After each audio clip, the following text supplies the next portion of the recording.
بسم اللہ الرحمن الرحیم۔ ناظرین، افغان طالبان رجیم کی فتنہ الخوارج دہشت گردوں کو جو سرپرستی ہے وہ اب ان کے گلے میں پھندا بنتی جا رہی ہے، کیونکہ سرحد پار ہیں، ادویات اور اشیاء خورونوش مہنگی ہو چکی ہے اور افغان عوام جو ہے وہ اس پہ بلبلا اٹھے ہیں۔ دوسری طرف خواتین پر ظلم دیکھ لیں آپ، جو بچیوں کی تعلیم پر پابندی ہے، انسانی حقوق کی خلاف ورزی کی جا رہی ہے، یہ تمام چیزیں جو ہیں اب افغانستان کی پہچان بنتی جا رہی ہیں۔ پاکستان کی جانب سے بارہا دہشت گردی کے حوالے سے آواز اٹھائی گئی، ٹھوس ثبوت جو ہیں وہ اقوام عالم کو دیے گئے اور دنیا نے بھی اب اس کو انڈوز کیا ہے کہ سرحد پار دہشت گردی جو ہے اس کا خطرہ برقرار ہے، جو کہ نہ صرف اب پاکستان کے لیے بلکہ پورے خطے کے لیے ایک چیلنج بنتا جا رہا ہے۔ اور اگر ہم ماہرین کی بات کریں تو طالبان کی پالیسیوں کے خلاف جو ہے انہوں نے بات کی ہے کہ یہ خطے میں عدم استحکام پیدا کر رہی ہے اور دنیا ایک طرف اس بیانیے کو جو ہے وہ سیکنڈ تو کرتی ہے، مگر کہیں کہیں ہمیں تھوڑا سا یہ نظر آتا ہے کہ کچھ ممالک افغانستان کو سپورٹ بھی کر رہے ہیں، فنڈز بھی دے رہے ہیں۔ تو سوال یہ اٹھتا ہے کہ کیا یہ اسٹریٹجک مفادات خطے کے امن سے زیادہ اہم ہیں؟ اسی پر بات کریں گے۔ ہمارے ساتھ گیسٹ موجود ہیں، ان کا تعارف کرا دوں۔ حماد حسن صاحب سینئر تجزیہ کار، بابر گورسی صاحب تینوں سینئر تجزیہ کار، دونوں مہمانوں کو شکریہ ادا کروں گی کہ پروگرام میں وقت نکالا آپ نے۔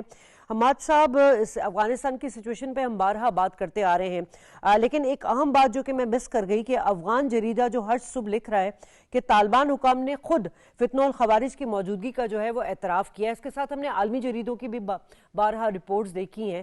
سوال یہاں یہ ہوتا ہے سر کہ یہ تمام چیزیں دیکھ کر بھی یعنی کہ اگر افغان حکام بالواسطہ طور پہ یہ ایڈمٹ کر رہے ہیں کہ جی فتنہ الخوارج ہماری سرزمین پر موجود ہیں، لیکن اس کے باوجود اسے نظر انداز کرنا، اس کے پیچھے کیا ایجنڈا آپ کو نظر آ رہا ہے؟ بہت شکریہ شازیہ، آپ نے بات کرنے کا موقع دیا۔ دیکھیں، کچھ جو تبدیل ہوتے ڈائنامک سے پہلے اس کی بات کر لیں۔ جو میرے انفارمیشن ہے تو کل کابل کے اندر ان کے انٹیلیجنس کے اور ڈیفنس وزارت کے کچھ میٹنگز ہوئے ہیں اور ان میٹنگز میں اپنی کمزوریوں کی نشاندہی کی ہے کہ یعنی اس وقت ہم دنیا کی نظر میں کیا ہیں۔ اس میں یہ بھی کہا گیا کہ پہلے ہم نے اسامہ بن لادن کو یہاں پہ رکھا تھا اور پورے نیٹو فورسز آ کر ہمارے ملک کو ملیہ میٹ کر گئے تو ہمیں فائدہ کیا ہوا تھا۔ 1 ملین لوگوں کو مرنا بھی پڑا، ہجرتیں بھی کرنی پڑی، کتنے مسائل سامنے آئے۔ دوسری بات یہ ہوئی ہے کہ اقوام متحدہ کے کئی رپورٹس، امریکن رپورٹس اور چائنیز رپورٹس کے بعد تازہ ترین رپورٹ جو روس کی آئی ہے وہ اس سے بھی زیادہ خطرناک ہے۔ روس نے اپنے رپورٹ میں کہا ہے کہ یہاں پر بہت ساری دہشت گرد تنظیمیں ہیں۔ انہوں نے یہاں تک کہا ہے کہ ٹی ٹی پی کے پاس اس وقت 5 سے 6 ہزار تک ٹیررسٹ ہیں، القاعدہ یہ داعش خراسان کے پاس 3000 ٹیررسٹ ہیں، اسی طرح القاعدہ ہے، ترکمانستان اسلامک مومنٹ ہے اور دوسری تنظیمیں ہیں۔ تو گویا پوری دنیا نے اس بات کی گواہی دے دی کہ یہ ملک دہشت گردوں سے بھرا ہوا ہے۔ اقوام متحدہ کی رپورٹ میں بھی ہے کہ 20 سے زائد ٹیررسٹ عالمی تنظیمیں یہاں پر بیٹھی ہوئی ہیں۔ ان تنظیموں اور اس ٹیررزم کا ریئیکشن کہاں پہ آ رہا ہے؟ پاکستان کی طرف آ رہا ہے۔ اس میٹنگ میں یہ بات بھی ہوئی ہے کہ بھائی جب یہ لہر اس طرف جائے گی پاکستان کی طرف تو پھر پاکستان ظاہر ہے ریئیکٹ کرے گا تو پھر بنے گا کیا؟ وہاں پر یہ سمجھا دیا گیا ہے کہ بھئی آپ کے پاس تو کوئی ریگولر آرمی بھی نہیں ہے، پاکستان کی تو ایک بڑی تگڑی فوج ہے جو پوری عالمی دنیا سے خراج لے چکی ہے، جس نے ابھی انڈیا کے ساتھ اس کا حشر نشر کر کے رکھ دیا تھا۔ کئی گنا زیادہ 1.25 ارب کا انڈیا تھا، 15-20 لاکھ آرمی تھی، ان کے پاس رافیل تھے، ان کے پاس S-400 تھے، کیا کچھ نہیں تھا، لیکن اسی پاکستان نے ان کا کیا حشر کر کے رکھ دیا۔ تو پھر افغانستان ان کے سامنے کیا ہے؟ دوسری بات یہ ہے کہ اخلاقی طور پر بھی آپ کمزور ہو گئے۔ پاکستان نے تو نہ نوشہرہ سے، نہ چارسدہ سے، نہ سوابی سے، نہ پنڈی سے، کہیں سے بھی دہشت گردوں کی تشکیلیں نہیں کی اور آ کر یا خوست یا کنڑ یا کابل میں دہشت گردی نہیں کی، ایک بھی ثبوت ایسا نہیں ہے۔ لیکن یہاں سے روز روز آپ ان کو ثبوتیں مہیا کر رہے ہیں، پوری دنیا کو بتا رہے ہیں کہ ہاں ٹیررسٹ کیمپ پہ ہم ٹیررسٹ کو پال رہے ہیں اور جا کر پاکستان میں بے گناہ سویلین کو، فوجیوں کو، پولیس والوں کو، FCC کو، ان کو مار رہے ہیں۔ تو یہ تمام اخلاقی برتری بھی پاکستان کو حاصل ہے۔ یہ تمام باتیں طالبان رجیم کے سامنے رکھ دی گئی ہیں کہ اگر یہ رویہ رہا تو پھر پاکستان ریئیکٹ کرے گا تو پھر افغانستان ان کے سامنے کتنی دیر تک ٹک سکے گا. ٹھیک ہے جی بابر صاحب، اب ہم تھوڑا سا انہی کے جریدے کے حوالے سے بات کر لیتے ہیں، کیونکہ دیکھیں ہم تو آواز اٹھا رہے ہیں، دنیا بھی اس بات کو مان رہی ہے، لیکن اب افغانستان کے اپنے اندر سے اس طرح کی آوازیں اٹھنا یعنی ان کے لیے ایک لمحہ فکریہ ہے. یہ جو جریدہ ہے ہرش صبح، یہ افغانی جریدہ ہے اور ایک بڑا معتبر جریدہ بھی ہے، اوتھینٹک ہے. اس نے کہا ہے کہ پاکستان چونکہ نیوکلیر پاور ہے تو اس کے ساتھ ٹکر لینا جو ہے وہ مہنگا اور خطرناک ہوگا، لیکن اس کے باوجود افغان طالبان رجیم اتنی بڑی حماقت کر رہے ہیں کہ پاکستان کے خلاف تو بیانیہ گھڑ رہے ہیں، پروپیگنڈا کر رہے ہیں اور حملے جو دہشت گرد وہاں سے کر رہے ہیں ان کو سپورٹ بھی کر رہے ہیں، لیکن ان کے خلاف کوئی کارروائی نہیں کر رہے ہیں. کیا وجہ نظر آ رہی ہے آپ کو؟ بہت شکریہ شازیہ. آپ نے دیکھا ہے کہ جب طالبان کی حکومت آئی سپٹمبر 21 میں تو اس وقت پاکستان نے اور ہمارے جتنے بھی اتحادی تھے، ہم نے سوچا کہ اب طالبان کی حکومت آ گئی ہے تو کرزئی اور دوسرا جو ان کی دوسری رجیم تھی ان سے یہ بہتر ہمارے ساتھ غنی سے بہتر سلوک کریں گے.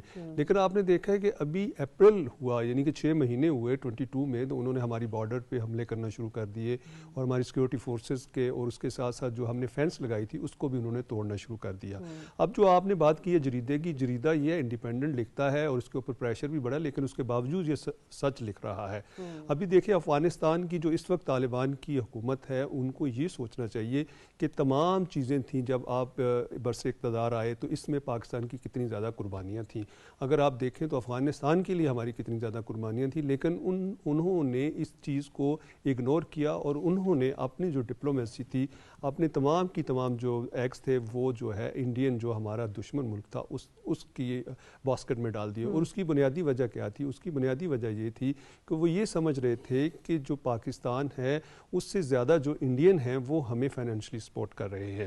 تو یہ ایک بات تھی. اس کی وجہ سے آپ نے دیکھا ہے کہ تمام جو طالبان کا جو ہے جھکاؤ اس کی طرف ہو گیا.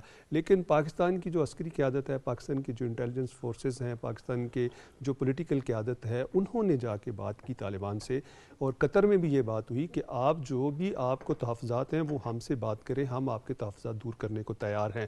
لیکن جو افغان طالبان تھے، جو ان کی حکومت تھی، جو ان کی تمام لیڈرشپ تھی، انہوں نے فیصلہ کر لیا ہوا تھا کہ ہم نے ٹی ٹی پی جو ہے پاکستان کے خلاف جو آ کے پاکستان کی سرحدوں کے اندر آ کے پاکستان کے جو ہمارے آرم فورسز کے لوگوں کو شہید کر رہی ہے اس کے خلاف ہم ایکشن نہیں لیں گے. اور اس کی بنیادی وجہ کیا تھی؟ انہوں نے اس لیے سوچا کہ اگر ہم نے ٹی ٹی پی اور اسی طرح کی جو دوسری دہشت گرد تنظیمیں ہیں جن کا وجود جو ہے وہ افغانستان میں موجود ہے، اگر ان کے خلاف ہم نے ایکشن لیا تو وہ طالبان جو لیڈرشپ ہے اس کے خلاف ایکشن لے گی اور ہمارے جو حالات ہیں وہ خراب ہوں گے.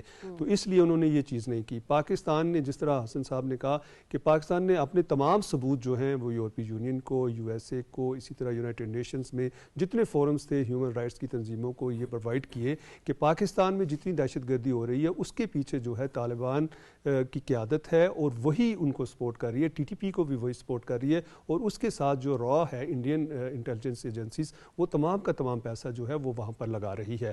لیکن اب جب پاکستان نے یہ سوچ لیا کہ ہم نے یہ چیزیں جو ہیں وہ کرنی ہی کرنی ہے، ہم نے وہاں پہ نہ صرف جو ٹیررسٹ نیٹ ورکس ہیں ان کو توڑنا ہے، ہم نے وہاں پہ جو ان کے اڈے ہیں ان کو ختم کرنا ہے، تو اس کے بعد سے ان کی جو قیادت تھی انہوں نے کہا کہ یہ ہماری ساورینٹی پہ حملہ آپ کی ساورینٹی پہ نہیں ہے، حملہ ان ٹھکانوں پر کیا گیا ہے جو کہ دہشت گردی کے لیے سہولت کار کے طور پر استعمال ہوتے ہیں. تو اس لیے طالبان کی جو حکومت ہے وہ اس وقت جو ہے وہ پاکستان کی جتنی بھی لیڈرشپ ہے وہ سمجھتی ہے کہ یہ ہمیں سپورٹ نہیں کر رہے. حالانکہ پاکستان کی اگر آپ ہسٹری کو بھی دیکھ لیں، پاکستان کی جتنی ہماری پولیٹیکل لیڈرشپ ہے وہ ہمیشہ چاہتی ہے کہ افغانستان میں اگر امن ہوگا تو جو امن کا دروازہ ہے وہ پاکستان سے کھلتا ہے، پاکستان سے جو ہے امن ادھر جائے گا. لیکن ان کی جو لیڈرشپ ہے آج بھی اگر آپ دیکھ لیں تو وہ یہی چاہ رہی ہے کہ پاکستان میں دہشت گردی کی جائے. اور اس کی بنیادی وجہ یہ ہے، آپ نے دیکھا کہ ان کے جو فارن منسٹر امیر متقی، انہوں نے جا کے انڈیا میں ایک سٹیٹمنٹ دی کہ ہمارے جو اسٹریٹجک پارٹنرز ہیں ہمیں زیادہ انڈیا کے ساتھ جو ہے وہ مل کے بات کرنے میں، ہمیں ان کے ساتھ تجارت کرنے میں، ان کے ساتھ ہمیں اسٹریٹجک پارٹنرشپ کرنے میں زیادہ مزہ آ رہا ہے ایز کمپیئر ٹو پاکستان. جس پاکستان نے ان کے لیے اپنی قربانیاں بھی دی، فائنینشیل لاسز بھی کیے، آج وہ ان کی طرف جا رہے ہیں. لیکن پاکستان جو ہے آپ دیکھیں، جس طرح آپ بھی بات کر رہی تھی کہ پاکستان نے جو 10 مئی کو اگر 2025 میں اپنے سے 3 گنا بڑے ملک کو، 3 گنا بڑی فوج کو، کئی 100 گنا بڑے ریسورسز کو اگر انہوں نے شکست دی ہے تو طالبان تو ان کے سامنے بالکل ریت کی دیوار ہیں. ہم تو صرف ان کو ایک اور ابھی بھی امن کا موقع دے رہے ہیں کہ آپ ابھی بھی جو ہے جتنے بھی آپ کے وہاں پہ دہشت گردی کے نیٹ ورکس ہیں ان کو آپ نہ صرف توڑ دیں بلکہ جو پاکستان کے خلاف استعمال ہو رہے ہیں ان کے خلاف کارروائی کریں. تو مجھے لگتا ہے کہ اب پاکستان نے جو سوچ لیا، جس طرح اٹیکس کیے ہیں تمام اپنے جتنے بھی اتحادی ممالک ہیں ان سے بھی بات کر کے، دوسرے جو ہمارے الائے ہیں ان سے بھی بات کر کے اگر یہ کیے ہیں تو اب طالبان جو اس وقت رجیم ہے، جو طالبان کی حکومت ہے، جس طرح پاکستان کے پرائم منسٹر نے قطر کا دورہ کیا تو اس میں بھی یہ باتیں ہوئی ہوں گی. تو اب طالبان مجھے لگتا ہے کہ سوچنے پر مجبور ہوں گے اور ان کے خلاف جو وہاں پہ ٹیررسٹ گروپ ہیں ان کے خلاف کارروائی کریں گے. ٹھیک ہے. اچھا حماد صاحب، ابھی ہم اگر عسکری طور پہ ان کو جواب دے رہے ہیں اور ہم نے ابھی ایئر اسٹرائک بھی کیا اور وہاں پہ تقریباً 60 ٹھکانوں کو فتنہ الخوارج کے ٹارگٹ کیا، 80 سے زائد جو ہے جہنم واصل بھی کیے ہیں، اور دنیا نے اس کو مطلب اس پہ اگر کوئی مذمت ہمیں کہیں سے نظر نہیں آئی. یعنی کہ دنیا اس بات کو مانتی ہے کہ افغانستان کی سرزمین سے پاکستان پہ دہشت گردی ہو رہی ہے. ایک تو یہ کیا ہم ہر بار عسکری ان کو منہ توڑ جواب دیں، ساتھ ساتھ ہماری ڈپلومیسی یا ہمارے اور جو پرامن ذرائع ہیں جس میں ہم نے دوحہ مذاکرات میں بات ہوئی، اس کے بعد ہم نے دیکھا دوسرا مذاکرات کا دور جس میں ترکیہ بھی شامل تھا، وہاں پر بھی بات، کیونکہ یہ افغان طالبان رجیم تو کسی طور پہ مذاکرات کی ٹیبل پر آنے کو تیار ہی نہیں ہے. تو ایسی صورت میں پاکستان کے پاس کیا آپشنز رہ جاتے ہیں؟ دیکھیں، ڈپلومیٹک محاذ پہ تو پاکستان نے ایک طویل عرصے تک ان کو انگیج کرنے کی کوشش کی. یعنی دوحہ مذاکرات ہوئے، استنبول مذاکرات ہوئے، سعودی عرب کے ذریعے معاملات آگے بڑھائے، اور بھی بہت سارے فرینڈ کنٹریز کو لیا گیا. اسحاق ڈار صاحب مسلسل رابطے میں رہے، آتے جاتے رہے، یعنی ڈپٹی پرائم منسٹر. پھر صادق خان صاحب جو افغانستان میں پاکستان کے سفیر رہے اور افغان امور کے ماہر بھی ہیں. لیکن اس کے نتائج کیا نکلے؟ اس کے نتائج تو یہی نکل رہے ہیں نا. روز روز آپ دیکھیں دہشت گردی، اور خصوصاً خیبر پختونخوا کے جنوبی اضلاع میں، جس میں شمالی جنوبی وزیرستان ہے، بنو ہے، ٹانگ کے، ڈی آئی خان ہے، لکی مروت ہے، تمام اضلاع، اور اس کے تمام ثبوت بھی سامنے آ رہے ہیں. یعنی یہاں امام بارگاہ پہ جو حملہ ہوا، باجوڑ میں جو حملہ ہوا، بنو میں جو حملہ ہوا، اب جو نئے گروپس ان کے بن رہے ہیں نا، وہ جو عسکری کاروان سامنے آئی، یہ اتحاد المجاہدین جیسے گروپ سامنے آئے، تو وہ تو تمام ثبوت ایویڈنسز بھی موجود ہے. یعنی اب کوئی ایسی بات نہیں رہی کہ شک و شبے کہ ان لوگوں نے دہشت گردوں کو پالا نہیں. اس میں کوئی شک نہیں ہے کہ انہوں نے ان کو روکنے کی کوشش نہیں کی. اس میں کوئی شک نہیں ہے کہ وہ دہشت گرد آ کر پاکستان میں دہشت گرد کارروائیاں نہیں کر رہے ہیں، اور پاکستان نے مسلسل انگیج کرنے کی کوشش بھی کی ڈپلومیٹکلی. لیکن کون سے نتائج نکلے؟ ایک بھی نہیں. بالکل زیرو پہ کڑے ہیں ابھی تک. اب طالبان کا یہ دیکھیں، جو ان ڈیموکریٹک قوتیں ہوتی ہیں، جو غیر جمہوری قوتیں ہوتی ہیں، ان کا المیہ یہ ہوتا ہے کہ یہ ایک وہ اپنے قوم کے بارے میں حساس نہیں ہوتی. دوسری بات یہ ہوتی ہے کہ ان کو گرد پیش کے ممالک کے ساتھ انگیج کرنے میں نہ ان میں صلاحیت ہوتی ہے، نہ اس میں دلچسپی ہوتی ہے، کیونکہ وہ ایک ٹیررزم سے ہو کر آتے ہیں. اب طالبان پہلی رجیم میں جب آئے تو اس کے الٹیمیٹ نتائج یہ نکلے کہ پورے نیٹو فورسز آ کر افغانستان پر چڑھ دوڑے اور پورے افغانستان کو ملیا میٹ کر کے رکھ دیا. پھر دوبارہ آئے تو امریکن نے بھی ان کے سامنے شرط رکھی تھی کہ آپ پورے افغانستان پر قبضہ نہیں کریں گے. وہ جو ایڈ دے رہے تھے ان کو، یہ بھی کہا تھا کہ آپ دوسری قوتوں کو ساتھ میں لائیں گے. یہ بھی کہا تھا کہ آپ تعلیمی اور بنیادی حقوق اور انسانی حقوق اس پہ زیادہ سخت گیر نہیں رہیں گے، ٹیررزم سے بھی دور رہیں گے. ایک بھی شرط کو پورا کیا؟ ایک بھی شرط پورا نہیں کیا. ہر جگہ پہ وہی کچھ کیا جو پہلے کرتے رہے. وقت سے انہوں نے کچھ نہیں سیکھا. اب پاکستان کے پاس کون سا آپشن رہتا ہے؟ پاکستان تو ایک ایٹمی ملک ہے، وہ تو دنیا کے طاقتور ترین ممالک میں سے ہے ملٹری پوائنٹ آف ویو سے.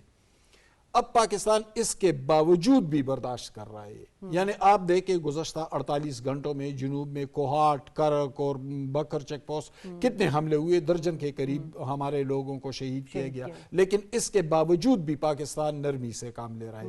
پھر کون سا راستہ بچتا ہے؟ ایک شخص کو انہوں نے رکھا تھا 2001 میں، امریکہ نے اس پہ الزام لگایا، کہا کہ واپس کر دو، نہیں کیا. پورے نیٹو فورسز کو لے کر چڑھ دوڑے اور پورے افغانستان کو ملیامیٹ کر کے رکھ دیا. پاکستان پر یہ گزشتہ 25 سال سے یہ ٹیررسٹ کیمپ چل رہے ہیں, وہاں پر تربیتیں دی جا رہی ہے, وہ پاکستان میں داخل ہو کر دہشت گرد کارروائیاں کر رہے ہیں, بے گناہ معصوم لوگوں, فوجیوں, پولیس والوں, FCC سب کو شہید کر رہے ہیں. اس کے باوجود بھی پاکستان ڈپلومیٹکلی انگیج کرنے کی کوشش کر رہا ہے, بات کرنے کی کوشش کر رہا ہے, سمجھانے کی کوشش کر رہا ہے, لیکن اس کے نتائج نہیں نکل رہے. اب آپ بتائیں ایک ایٹمی ملک اگر اس سطح پر آ گیا ہے, اس کے باوجود کہ وہ پاکستان کو چھوڑ نہیں رہا ہے, تو پھر کون سا راستہ؟ اور افغانستان کے پاس تو صرف گوریلا جنگ کا یہ تجربہ ہے نا, کوئی عسکری افواج نہیں ہے, کوئی کیپیسٹی نہیں, کوئی صلاحیت نہیں ہے وہاں پہ. دیکھیں شازیہ, میں ایک بات اور کلیئر کروں. اس وقت میڈیا میں یہ بات بہت کی جا رہی ہے کہ گوریلا وار کو کنٹرول نہیں کیا جا سکتا.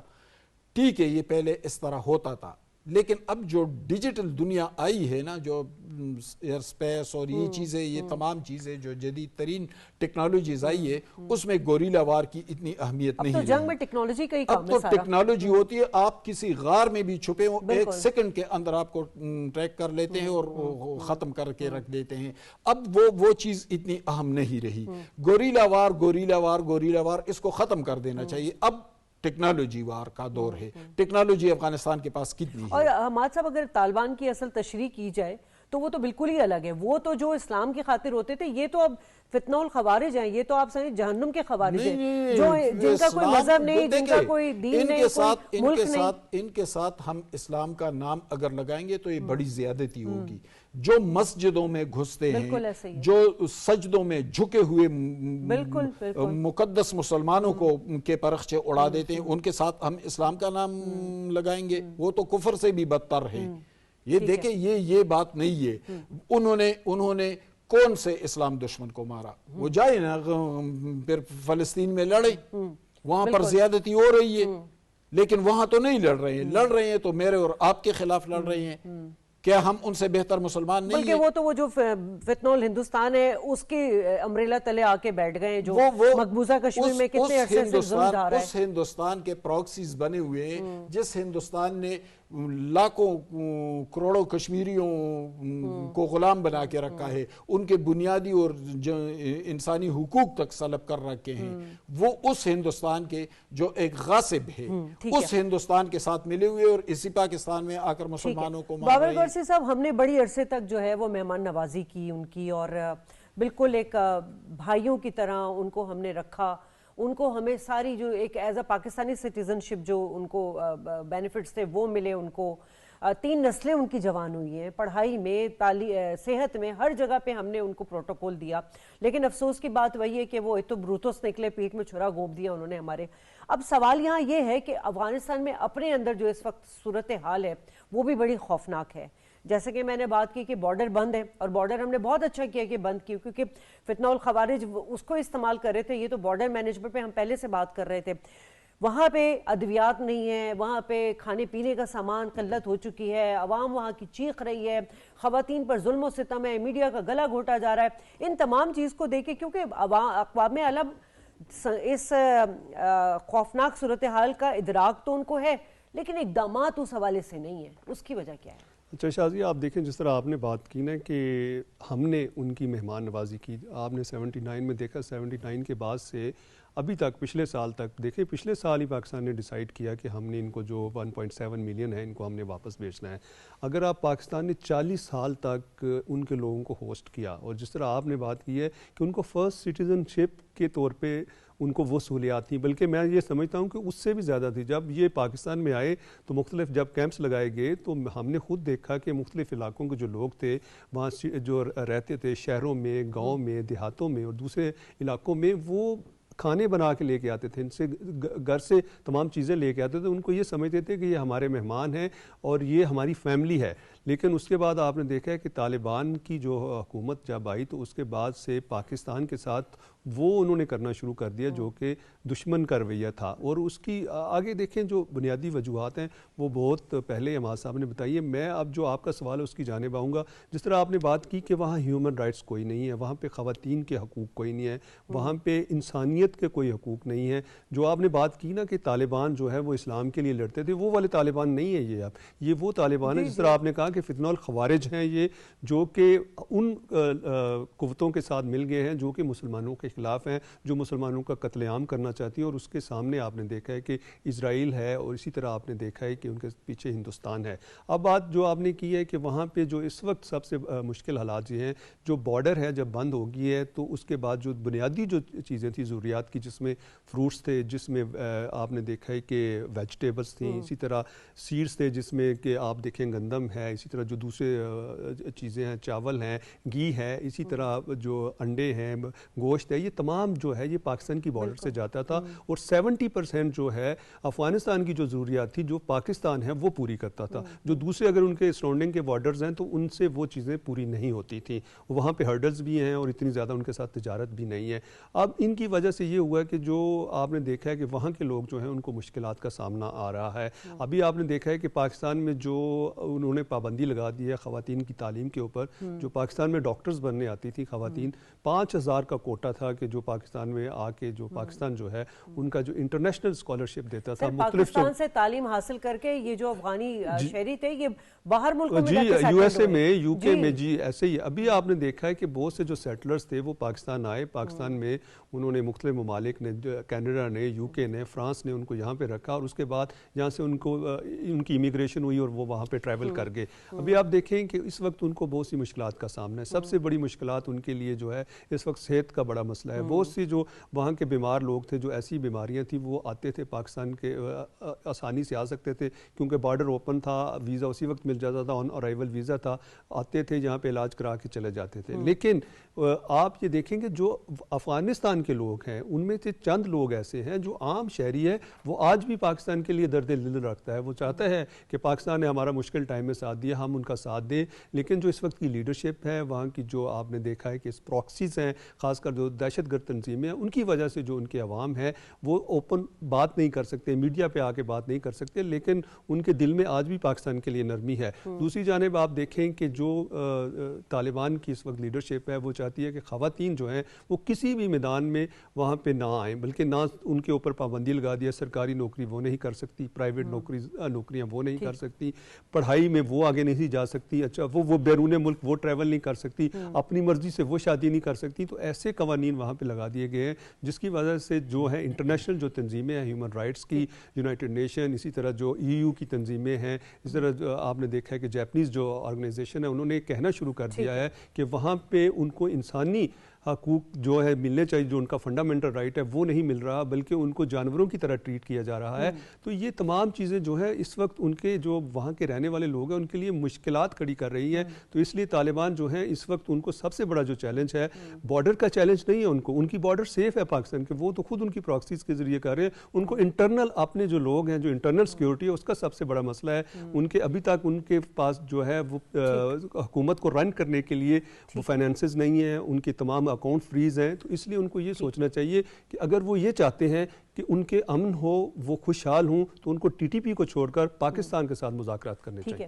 لیکن حماد صاحب یہ چیزیں تو وہاں کی حکومت جو ہے وہ بالکل، وہ بلکہ اپنے جو اندرونی معاملات ہیں اس پہ سے ہی وہ صرف نظر کر کے جو ہے وہ پاکستان کو ٹارگٹ کر رہے ہیں بھارت کے ساتھ مل کے۔ ایک تو یہ کہ بھائی جو مسائل ان کے ہیں وہ چاہے تو اپنے تمام افغانی شہریوں کو بھارت میں ان کو سیٹل ڈاؤن کرا دے، جیسے ہم نے 40 سال ان کی مہمان نوازی کی، تو اب بھارت ان کی مہمان نوازی کرے۔ پھر ان کے جو اندرونی مسائل ہیں تعلیم کے، صحت کے، اس میں بھارت کو آگے آنا چاہیے۔ اگر بہت ہی رفاقت ہو گئی ہے افغانستان حکومت کی بھارت کے ساتھ۔ دوسرا سر، ہم اس وقت کچھ عرصے سے جو ہے فتنہ الخوارج جو کہ بلوچستان میں اور KP میں ہے، ان کے خلاف ہماری سیکیورٹی فورسز نے بڑی ہی انٹیلیجنس بیسڈ کارروائی بھی کی ہے، کوئی 34 کے قریب دہشت گردوں کو جہنم واصل بھی کیا ہے۔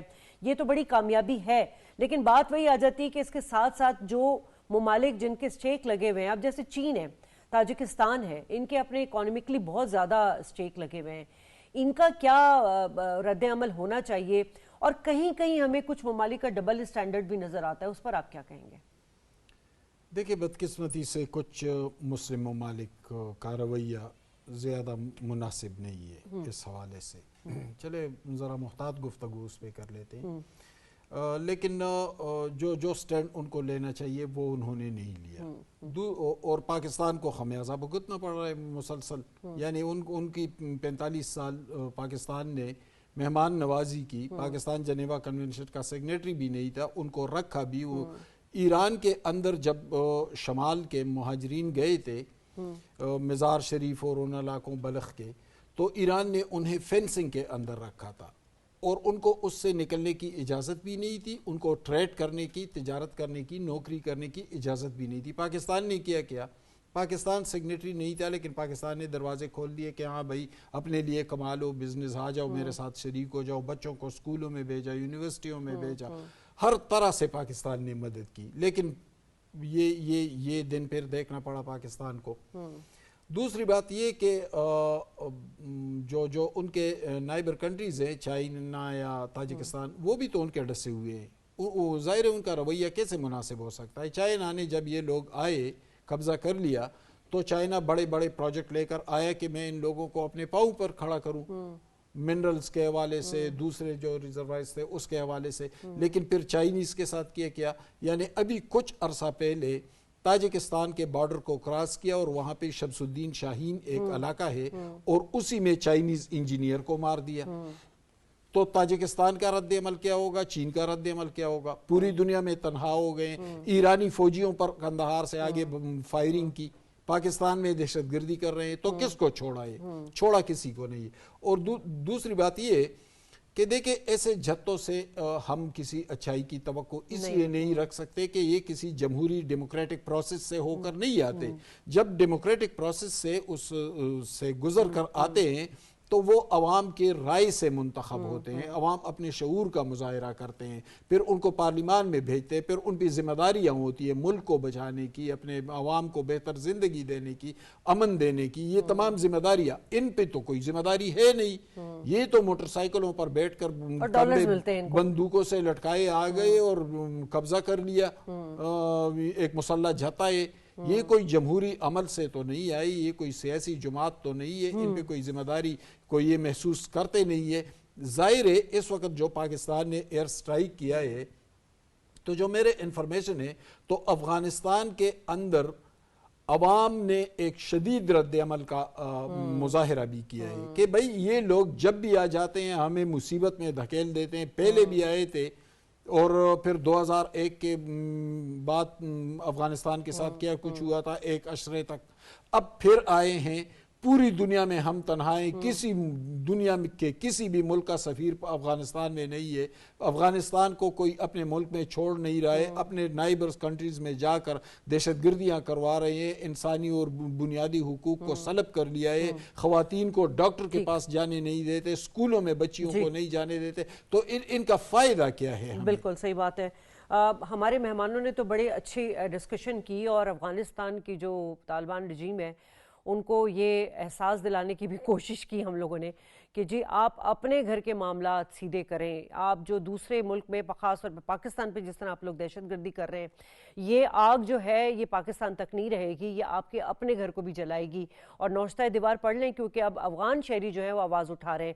ہر حال میں جو ہے افغانستان کو امن کے لیے ایک ذمہ داری, احتساب اور فیصلہ کن اقدامات کرنے ہوں گے. مہمانوں کو شکریہ ادا کروں گی. دوسرے سیگمنٹ پر بات ہوگی آفٹر دس بریک.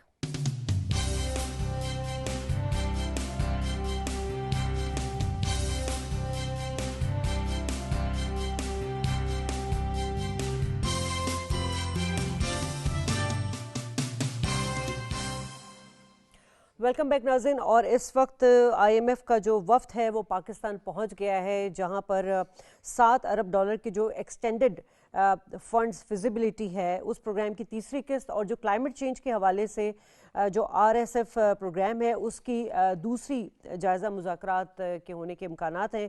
اور یہ جو وفد تھا اس نے کراچی میں اسٹیٹ بینک حکام سے ملاقات بھی کی, اور جو انفارمیشن آئی ہے وہ یہ کہ ملاقات کے دوران جو اسٹیٹ بینک کے حکام کی جو وفد تھے انہوں نے جو ٹیکنیکل ڈیٹا ہے اس کو شیئر بھی کیا ہے, اور آئی ایم ایف کو جو ہے وہ ایکسچینج ریٹ سے متعلق لچکدار جو ایک فیزیبلٹی فلیکسیبل جو پالیسیز ہیں اس کو کنٹینیو کرنے پر بھی بریف کیا گیا ہے. ناظرین, اس سے پہلے ہم نے دیکھا تھا کہ جو پاکستان کی جو معاشی ٹیم ہے پرائم منسٹر کی جو اس میں جو ان کے امبریلا کے نیچے کام کرتی ہے اس کی بڑی بہترین پرفارمنس ہمیں نظر آئی اور اس کو انڈوز کیا تھا جو M D I M F تھیں. انہوں نے پاکستان کی معاشی اصلاحات کے حوالے سے تعریف کرتے ہوئے کہا تھا کہ حکومت کے جو سنجیدہ اقدامات ہیں وہ استحکام کی معاشی استحکام کی جو ہے وہ بنیاد بنتے ہوئے نظر آ رہے ہیں اور یہ پائیدار ترقی کی طرف ایک اہم قدم ہے. اور ان تمام صورتحال پر کامیابی کی کیا صورت کے امکانات ہو سکتے ہیں, اور ہم یہ بھی بات کریں گے کہ پاکستان کو تقریباً $1.2 بلین کی جو قسط ہے وہ مل سکتی ہے اگر پاکستان ان تمام شرائط کو جو ہے پورا کرتا ہے. اسی پر بات کریں گے. ہمارے ساتھ گیسٹ موجود ہیں, ان کا تعارف کرا دوں. ڈیولپمنٹ ایکسپرٹ ہیں ہمارے ساتھ ڈاکٹر جاسم انور صاحب, اکانومسٹ ہمارے ساتھ موجود ہیں نعیم صدیقی صاحب. آپ دونوں کو ویلکم کرتی ہوں. جاسم صاحب, آئی ایم ایف کا جو وفد ہے وہ پاکستان میں قیام کرے گا اور اس دورے کا ہم یقیناً جو میں نے اپنے انٹرو میں ریمارکس دیے ہیں وہی ان کا ایجنڈا ہوگا, لیکن آپ کیا سمجھ رہے ہیں کہ اور اس کی کیا سگنیفیکنس ہے؟ دیکھیں, سب سے پہلے تو آپ اس کے نا تھوڑا سا ہسٹری میں چلے جائیں تو ہمارا یہ جب تیسرا وزٹ تو اس کی حد و حال اور ویریس ٹرینچ جو تھرڈ ٹرینچ ہم ریلیز کریں گے تھرو دس مشن وہ $1 بلین کی ہے. اب اس کی significance basically circulation of finance and جب آپ کی فائنینشیل سسٹینیبلٹی ہوتی ہے, آپ ڈیولپمنٹ ریفارمس آگے موو کرتے ہیں اور آپ کو ایک سبسڈیز یا جو بھی ہمارا various economic development growth agendas ہیں وہ ان پلیس رہتے ہیں, تو اس کی ثمرات various in shape of employment opportunities, business development اور ویریس جو ہمارے ادر کانٹورز آف ڈیولپمنٹ ہیں اس پہ اس کے نظر آتے ہیں. تو نیچرلی یہ ہمارے لیے اسٹریٹجیکلی اور ایک انٹرنیشنل سگنیفیکنس کا بھی حامل ہوتا ہے کہ پاکستان کے اوپر جو کریڈٹ ریٹنگز ہوتی ہیں, جو عالمی ایجنسیز ہیں, جو مختلف انویسٹرز ہیں, جو بزنس کی ویریس فرمز ہوتی ہیں یا ویریس گورنمنٹس ہوتی ہیں, وہ آپ کے اوپر پھر ٹرسٹ کرتی ہیں کہ آئی ایم ایف کی کمپلائنٹ کنٹری ہے اور سارے اس کی فسکل ڈسپلن ان شیپ ہے. تو یہ اس لحاظ سے بڑا اسٹریٹجیکلی امپورٹنٹ مشن ہے. جی ٹھیک ہے. Naeem sahab, I M F M D I M F جو ہیں وہ انہوں نے ڈیووس میں وزیر اعظم شہباز شریف سے ملاقات کی تھی, تو جو ہماری جو اسٹرکچرل ریفارمز تھی اس کی تعریف بھی کی تھی. آپ کیا سمجھتے ہیں کہ اس سے پاکستان کی اکانومی پہ کیا آپ کو مثبت نتائج ملے ہیں, اور پرائم منسٹر صاحب کے جو ان کا ویژن رہا ہے جو اسٹرکچرل ریفارمز کے حوالے سے, اس کو آپ کس طرح دیکھ رہے ہیں ایز این اکانومسٹ؟ جی تھینک یو شازیہ. دیکھیے یہ جو میٹنگ ہوئی ہے یہ بڑی فروٹفل میٹنگ تھی, اور ایم ڈی جو آئی ایم ایف ہے انہوں نے اس بات کا اعادہ کیا کہ جو پاکستان کی اس وقت حکومت ہے وہ جو فسکل ڈسپلن کی ہمیشہ بات کرتے ہیں تو وہ اس کی طرف وہ بہتر اقدامات کر رہے ہیں, لیکن اس وقت ہماری جو اکانومی ہے وہ اسٹیبلائزیشن کی طرف جا رہی ہے, لیکن ابھی اس میں گروتھ کا جو عنصر ہے وہ ہم دیکھ رہے ہیں کہ وہ ابھی تھوڑا سا ہم اس کو وہ اگر آ جائے تو we will be on a very positive direction. لیکن جو آئی ایم ایف کی اس وقت جائزہ مشن 26 تاریخ سے 11 مارچ تک سے پاکستان میں آیا ہوا ہے, ان کا بیسیکلی مقصد یہ ہے کہ وہ اسٹیٹ بینک کے ساتھ ان کی میٹنگز ہیں اور ان کا مین جو اصلاحات ہیں اس میں انرجی کی وہ بات کریں گے کہ اس میں جو ہماری جو ڈیفیسٹس ہیں اس کو کیسے ہم دور کر سکتے ہیں. اس کے علاوہ جو ہمارا فسکل ڈسپلن ہے اس پہ بات ہوگی. Tax to G D P سب سے امپورٹنٹ چیز ہے, اس پہ بات ہوگی کہ اس کو ہم کیسے بہتر کر سکتے ہیں. اسٹیٹ بینک کے ساتھ وہ یہ بات کریں گے کہ جو آپ کی فسکل جو آپ کی مانیٹری پالیسی ہے اس کو اس پہ کیسے بہتری لا سکتے ہیں, اور ہمارا جو ایکسچینج ریٹ ہے اس کو ہم کیسے کنٹرول کر سکتے ہیں. اور سب سے امپورٹنٹ بات یہ ہے کہ ہماری جو مہنگائی کی شرح ہے وہ کیسے کم ہو سکتی ہے, اور گورنمنٹ نے اس کے اوپر بہت کام کیا ہے. 38% سے آپ نے دیکھا اس وقت جو ریشو ہے وہ 7% کے قریب آ گئی ہے, اور یہ سارے وہ میئرز ہیں جو کہ آئی ایم ایف نے گورنمنٹ آف پاکستان کو کہا, اور بار بار یہ جو آئی ایم ایف کا وفد جو پاکستان آیا نا یہ بیسیکلی آپ دیکھیں یہ کوئی 20واں مشن ہے جو پاکستان پچھلے تک 2019 سے لے کے ابھی تک جنہوں نے یہاں وزٹ کیا ہے. اس کے علاوہ وہ ان کا صرف یہ ہوتا ہے کہ وہ they are a monitors now, they are your financial monitor. تو وہ آپ کو بتاتے ہیں کہ آپ نے کیا کیا چیزیں کرنی ہیں, اور کس طرح سے آپ دیکھیں یہ ہماری بہتری کے لیے وہ یہ باتیں کر رہے ہیں، کیونکہ ہم جتنا اپنا فسکل ڈسپلن کو بہتر کریں گے، جتنا فسکل ڈیفیسٹ ہمارا کم ہوگا، ہمارا ٹریڈ ڈیفیسٹ جتنا کم ہوگا، جتنی ہماری گورنمنٹ ایسے میجر لے گی جس سے ہماری ایکسپورٹ بہتر ہوگی، تو گورنمنٹ میں سمجھتا ہوں کہ ابھی آپ نے دیکھا ہوگا کہ وزیر توانائی نے کافی اصلاحات کی ہیں اور ہم نے تقریباً 1.4 ٹریلین روپیز جو ہے وہ بچایا ہے ان دا ٹرمز آف جو ہماری الیکٹریسٹی کے لاسز وغیرہ ہو رہے ہیں، اور آئندہ بھی حکومت اس پہ کوشش کر رہی ہے کہ ہم اپنی جتنے بھی جو ہمارے ایس او ایز ہیں ان کو ہم کس طرح سے پی اے کی نجکاری آپ نے دیکھی، اس طرح پائپ لائن میں بہت سارے اور ایسے انڈسٹریز ہیں، ایسے ڈپارٹمنٹس ہیں جن کی نجکاری کی بات ہو رہی ہے. تو یہ بیسیکلی اور خاص طور پہ آپ نے دیکھا کہ اب بھی بات ہو رہی ہے کہ ہم جو 18th امینڈمنٹ میں جو این ایف سی ایوارڈ ہے اس کے اوپر بھی آئی ایم ایف کہتا ہے کہ آپ بڑا کلوزلی مانیٹر کریں تاکہ آپ کی سیونگ ہو. تو بٹم لائن یہ ہے کہ یہ جو پروگرام ہے جس کو ای ایف اے فنڈنگ کی بات کریں یا آر ایس کے 1.2 بلین کی بات کریں، اس کے اوپر بڑا کلوزلی جو ہے وہ اس وقت اس کو مانیٹر کر رہے ہیں، اور گورنمنٹ کو ایز این ایڈوائزر کے طور پہ I M F has come to Pakistan as an adviser, not as a monitor, یا وہ آپ کو اس طرح نہیں تنگ نہیں کر رہے. اور دوسرا یہ ہے کہ وہ چاہتے ہیں کہ اسٹیٹ بینک جو ہے وہ ہمارے ریزرو جو ہیں وہ 18 بلین سے اوپر ہو جائیں تاکہ ہمارے 3 ماہ کا جو امپورٹ کور ہے وہ ہمارے پاس ہر وقت اویلیبل ہو. ٹھیک. ڈاکٹر جاسم، جو اسٹیٹ بینک حکام آئی ایم ایف کو جو اکنامیکل انڈیکیٹرز پر بریفنگ دی گئی وہ کتنی سیٹسفیکٹری رہی ہے؟ دیکھیں وہ میں تو اس کو یوں دیکھ رہا ہوں کہ بڑے پازیٹیولی جو بھی ہمارے macro economic indicator state bank نے پریزنٹ کیے ہیں وہ سارے ایک ایویڈنس آلریڈی پچھلے ہمارے 2 کوارٹرز کا ساری دنیا کو پتہ ہے کہ ہمارے جو گروتھ رہی ہے، جو ہماری کرنسی کی اسٹیبلٹی رہی ہے، جو انفلیشن ریٹ رہا ہے، جو ہمارے نیٹ جو ہمارا کرنٹ اکاؤنٹ کا جو ہمارا سرپلس رہا ہے، جو پہلے کئی سال پہلے ڈیفیسٹ میں ہوا کرتا تھا اب وہ سرپلس میں جا رہا ہے. تو اس طرح کے سارے جو ہمارے میکرو اکنامک انڈیکیٹرز ہیں اسٹیٹ بینک نے وہ سارے بڑے خوشائن طریقے سے اس کی presentation I M F board کو دی ہے، ان کا جو مشن آ رہا ہے. اور جس طرح میرے کولیگ بھی کہہ رہے ہیں کہ یہ بیسیکلی جو انیشیل پروگرام ہمارا جو 24واں پروگرام ہے آئی ایم ایف کا، اس کے اوپر سرٹن کنڈیشنز کے اوپر کچھ شرائط طے کی جاتی ہیں کہ جی ملک یہ ریفارمز کرے گا، اس طرح اپنی فسکل ڈسپلن امپروو کرے گا، اور یوں وہ اپنی اکنامک اسٹیبلٹی اور ڈیولپمنٹ کو لے کے آگے چلے گا. تو وہ پھر ہر سال اس کو دیکھتے ہیں کہ کیا کوئی ٹریک پہ کریکٹیو میئرز چاہیے یا کوئی ریفارمز چاہیے. تو ہر ایک ادارہ اپنا اپنا رول اس میں پلے کر رہا ہوتا ہے. اسی طرح اسٹیٹ بینک ایک اپنا رول ہے. اور اسٹیٹ بینک کی جو سب سے زیادہ امپورٹنٹ پازیٹیو جو ڈیولپمنٹ پچھلے 1 سال میں ہوئی ہے وہ میں یہاں اس کا ذکر کرنا چاہوں گا، وہ تھا ہمارا مارک اپ کو اسٹیٹ بینک نے کہاں 23%، کہاں بھی 10 کے آگے پیچھے چل رہا ہوگا. تو یہ ایک انتہائی پازیٹیو اقدام تھا جس کے اوپر آپ کی لوگوں کی بارونگ پاور بن جاتی ہے. انویسٹرز یا جو بھی بزنس سیکٹر کے لوگ ہیں ان کو لون کی ایزی ایکسیس مل جاتی ہے تاکہ وہ کاروبار کریں، اپنا فائنینسز جو ہیں وہ سرکولیٹ کریں. تو ایک پازیٹیو وائب بھی ہے اور ایک فیکچول جو پوزیشن دکھائی گئی ہے وہ اسٹیٹ بینک نے آئی ایم ایف کے ساتھ شیئر کی ہے. ٹھیک ہے نعیم صاحب، اگر مذاکرات کامیاب ہو جاتے ہیں تو پاکستان کو کتنی رقم جو ہے اس کی ادائیگی متوقع ہے اور یہ کس پروگرام کے تحت ہوگی؟ دیکھیے ای ایف اے فیسلٹی کے تحت یہ جو میں $7 بلین کا جو ہماری اس میں سے 1.2 بلین کی ٹرنچ جو ہے وہ ہمیں ملے گی ہمارے مذاکرات اگر کامیاب ہو جاتے ہیں.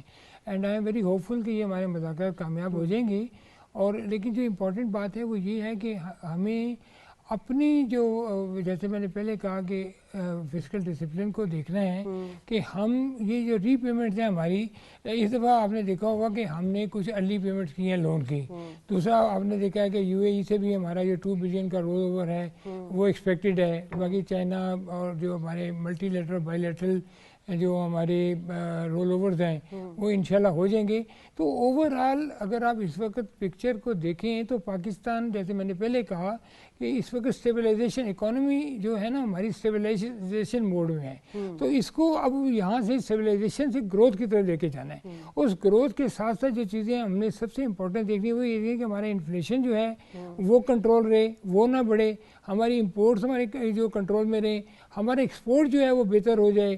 اس کے علاوہ جو ہماری جیسے ایس او ایز کی بات کی، اور جیسے ہمارے انرجی کے جو ہمارے سرکولر ڈیٹس ہیں اور ہماری جو اس کے گیس کے جو سرکولر ڈیٹس ہیں اس کو ہم کس طرح کنٹرول کر سکتے ہیں. تو میں یہ سمجھتا ہوں کہ آئی ایم ایف کی جو فنڈنگ ہے دیٹ از ویری امپورٹنٹ، لیکن اس سے بھی زیادہ امپورٹنٹ یہ ہے کہ ہم آگے جا کے کس طرح اپنی جو ایکسپورٹ ہے اس کو $60 بلین تک لے جا سکتے ہیں، تاکہ ہم آہستہ آہستہ آئی ایم ایف کے جو لونز ہیں وہ بھی پے کر دیں، اور فردر ہم جو اگلے 24ویں پروگرام میں ہمیں جانے کی ضرورت نہ پڑے. تو ایک لاسٹ سوال میں جاسم صاحب آپ سے لے لیتی ہوں کہ حکومت نے جو ہے وہ جو اینولی ہماری جو ٹیکس ہدف ہے اس پہ کمی کی بھی درخواست کی ہے، کتنا کنسیڈر کر سکتے ہیں اور اس کے ہمارے اکنامک پہ کیا اثرات ہوں گے؟ دیکھیں جو ہمارا کوئی 365 بلین کا ایک شارٹ فال رہا جو ٹیکس کی کوارٹر کی ہمارے ٹارگٹس تھے وہ، اور کوئی ہمارے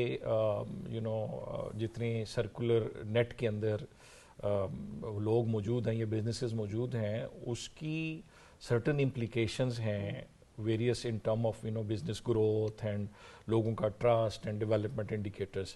اب اس میں یہ درخواست اس لیے بڑی کریٹیکل تھی کہ عوام پہ زیادہ بوجھ بھی نہ ڈالا جائے کہ ہم ٹیکس کا ہدف اچیو کرنے کے لیے ہم اپنی بزنس کمیونٹی اور پبلک کو ٹیکسیشن نیٹ میں لاتے جائیں اور ان کو ٹیکس زیادہ کرتے جائیں، بلکہ یہ ریکویسٹ کی جائے کہ اس کا ایک گریجول اکنامک امپیکٹ ہو کہ لوگوں کی جب بائنگ پاور پرچیز پاور بڑھے تو آٹومیٹیکلی ان کے ساتھ ٹیکس کی کہیں ریبیٹ ملے، کہیں ان کو بینیفٹ اور ریونیو موبلائزیشن میں بھی تیزی، اور ریونیو موبلائزیشن میں بھی تیزی ہو. آپ نے اچھا گائیڈ کیا.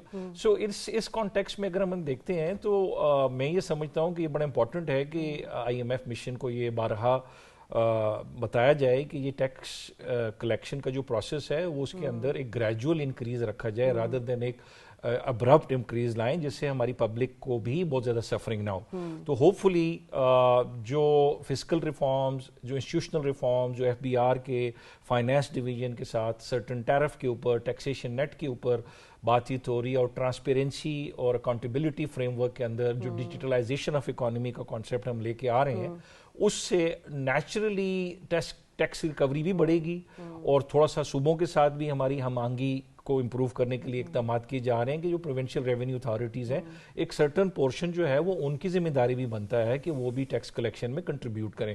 تو ہوپ فلی جو اپ کمنگ ہمارا سال ہے اور یہ کمنگ مشن ہے اس کے ساتھ ٹیکس کے ہدف کے اوپر پازیٹیو ڈیولپمنٹ دیکھی جائے گی. بالکل، ساتھ ساتھ اس کے اینٹی کرپشن اور جو گورننس اصلاحات ہیں اس میں بھی تیزی لانا ہوگا، اور ان تمام چیزوں کو جس پہ میرے گیسٹ نے ڈسکشن کی ہے اگر اس پہ منو عمل کیا جائے تو پرائم منسٹر صاحب کی وہ بات کہ اللہ کرے کہ یہ آئی ایم ایف کا ہمارا آخری پروگرام ہو، انشاءاللہ ضرور ہوگا. دونوں مہمانوں کو شکریہ ادا کرنا چاہوں گی. پروگرام سے اجازت، اللہ نگہبان.